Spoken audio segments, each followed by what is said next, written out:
Benek, para ka dagiti napait, ti pinagbibiyag na. Dati man dagiti manukin nga pumunutakin. Nagtinak manan, pumutaknak melata. Aya? So, naimbang nga aldaw manan, kadagiti awan manaknakin na nga tatao. Ano? Magandang araw na naman. Good morning sa mga... Hindi ko alam kung anong sasabihin ko sa inyo. Pero hahayaan ko na yung mga supporters ko at kayo din ang magbasa sa mga komento ng mga supporters ko kung talagang meron ba akong inapakang mga tao during my pagkatao at saka ngayon na nagbablog ako. Ano? So ito is for entertainment purposes only na naman. Pahala na kayo kung sasama yung loob nyo sa akin, kayong mga ganito. Tingnan nyo yung mga sinasabi nila. Ano? Mga followers ko dyan, kayo na ang bahala sa kung anong sinasabi ng mga tao na to. Ikain ko na lang ng tulya. Ano? Habang binabasa nyo yung sinasabi nila dito sa mga comment nila, binubura ko kasi agad.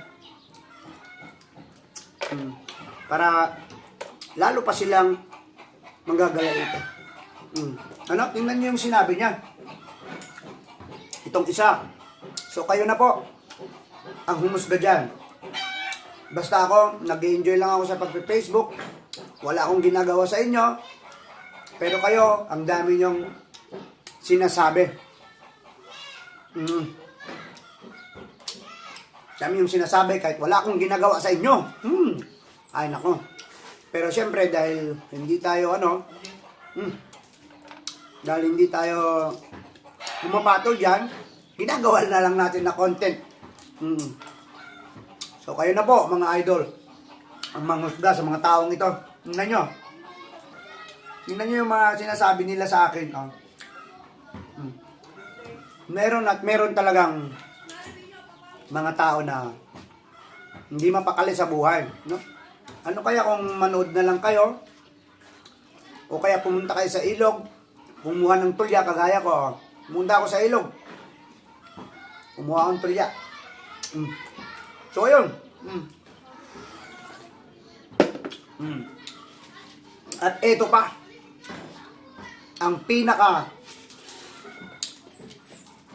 Ito ang pinaka malala sa lahat na comment. Ito, tingnan nyo mga lodi. Ito. Saka mo na ako yabangan papait ko kung meron ka ng Ford Ranger. Nako! Diyos ko. Patawarin mo si papait ko dahil Ford Ranger na daw yung kahit pa magkaroon ako ng Lamborghini, kahit magkaroon pa ako ng Ferrari, hindi ako magyayabang. Hindi kagaya ng utak mo. Yung utak mo na kung anong klaseng utak na meron ka. Hindi nga ako makabili ng motor na maganda. Kung dapat nga ADV, NMAX, hindi ako makabili. Tapos sasabihin mo, saka lang kita yayabangan kung naka-Ford Ranger na ako. Sino ka ba? Magpakilala ka sa akin. Baka pwedeng pautangan mo ako ng pambili ko ng Ford Ranger bago kita yabangan.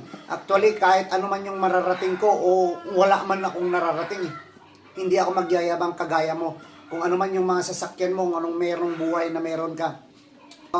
No? So, kung ano man yung galit mo sa akin, bahala ka na sa buhay mo. Ang importante, nag-i-enjoy lang ako at hindi ko pinapakialaman yung buhay mo. Ano? At ito pa isa. Tingnan natin itong isa. Basahin nyo. Kayo na ang humusga sa mga ito. Magsasabi lang ako ng konti. Ano? OA daw ako. Sige lang. OA lang ako. So, lahat ng ito, mga lodi, ipinapaubaya ko na sa inyo. Yung mga komento na to, ipinapaubaya ko na sa inyo. Ako, kahit ganito lang ako, masaya na ako na kumakain lang ako ng tulya, yung mga gulay-gulay. Wala akong maipagmamayabang. At hindi talaga ako nagyayabang kasi wala naman talaga akong maipagmamayabang. Gusto ko nga happy lang, pero tingnan nyo, ako ngayon, nakafocus na ako sa mga klase ng kung anong klase ng mga taong mga to. Hindi naman ito dapat yung content ko. Pero parang yung feelings na nababasa ko yon, medyo pumipitik kasi sa puso ko, sa utak ko. Pero eto, kayo na po ang bahala sa mga ito. Kain na ako ng tulya. Ikain ko na lang ng tulya ito mga lodi. Grabe. Masakit din yung ulo ko. Minsan gusto ko nang sumuko eh.